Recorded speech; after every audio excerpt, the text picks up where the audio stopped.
Hey guys, John here. It's probably really noisy because of all the wind and now cars and trucks going by. Come on. Alright, there we go. Nice bright sunny day out. I'll let you take a look at it.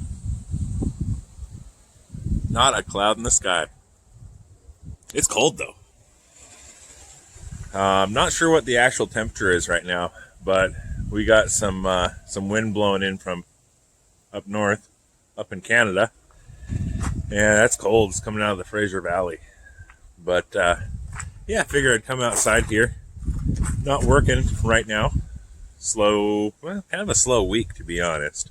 I think it's, what is it? Is it Wednesday? Wednesday, Tuesday? I don't even know what day it is. Regardless, it's slow. I think it's Wednesday. I think tomorrow it's 10th. Tomorrow's my wife's birthday. Not gonna forget about that. But yeah, just outside taking a look at this thing.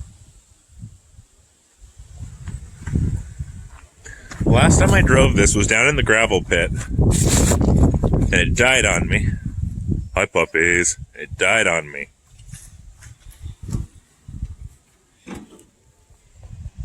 So we're just gonna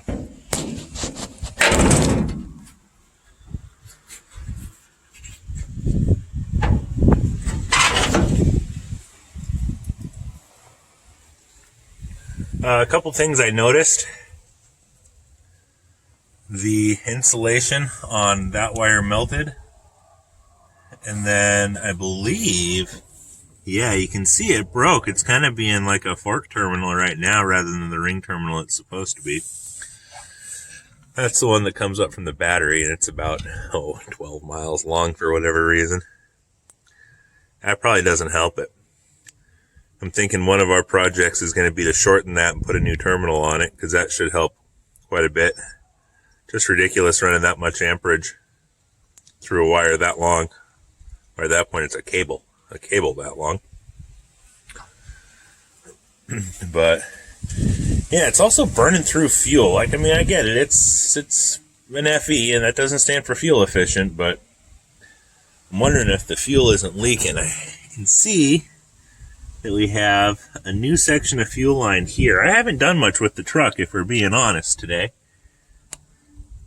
It kind of goes to that dingy looking, like, factory metal fuel line that's probably 53 years old. So maybe that fuel line should be replaced. I've never noticed it leaking fuel on the ground. It never smells like fuel. But it might be, I don't know, losing prime or something. The fuel line coming up into the carb never seems to leak fuel. It leaks oil up here, but it doesn't leak fuel. Oh! Forgot about that. I have a loose valve cover bolt. I'll have a few loose valve cover bolts. Should probably tighten those. Ironically, a buddy pointed that out. That side is the side that leaks. It's got tight bolts. This side is the side that doesn't leak. And all the bolts are falling out. Gotta love old trucks, huh?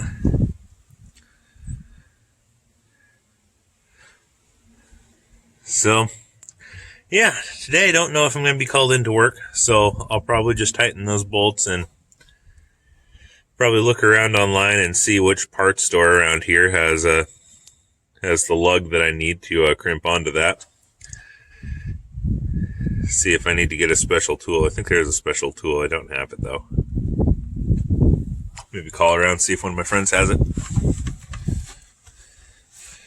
And then at some point, figure out why I'm going through like 4 gallons of fuel to go a quarter mile.